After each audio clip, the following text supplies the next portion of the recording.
నిజానికి 'దేశముదురు' టైంలోనే అల్లు అర్జున్ గారిని అక్కడ మల్లు అర్జున్ అని పిలవడం స్టార్ట్ చేశారనమాట. అంటే మలయాళీ అభిమానులకి అంత ఇష్టం Allu Arjun guarantee.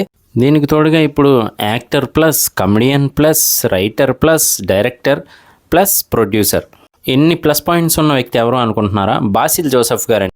Cricketer Sanju Samsung గారు బెస్ట్ ఫ్రెండ్ అనమాట. సో ఈయన డైరెక్షన్ చాలా వెరైటీగా ఉంటుంది. యూత్ఫుల్ ఎలిమెంట్స్ ఉంటాయి, మంచి మెసేజ్ ఉంటుంది, లవ్ స్టోరీ ఉంటుంది, హీరో ఎలివేషన్ సీన్స్ ఉంటాయి, అన్నీ ఉంటాయి అనమాట. మీకు ఒక రకంగా చెప్పాలి అంటే మిన్నల్ మురళి అని ఒక సినిమా ఉంది టొవినో థామస్ గారిది, అది చూడండి, ఈయన డైరెక్షన్ మీకు అర్థమైపోతుంది. ఇప్పుడు ఈయన గురించి ఎందుకు అంటే ఈయన ఇప్పుడు డైరెక్ట్ చేయబోతూ ఉన్నారు మన ఐకాన్ స్టార్ అల్లు అర్జున్ గారిని అనమాట. సో హింట్ అయితే ఇచ్చారు ఇన్స్టాగ్రామ్లో.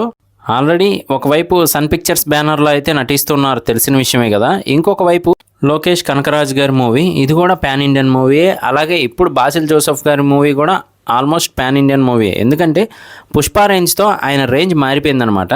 కానీ వేరు వేరు క్యారెక్టర్స్ని అయితే బాగా చూస్ చేసుకుంటున్నారు. అంటే ఒకే వేలో వెళ్లకుండా డిఫరెంట్ ప్రయోగాలు అయితే చేస్తూ ఉన్నారు. అది గ్రేట్ థింగ్ అని చెప్పొచ్చు.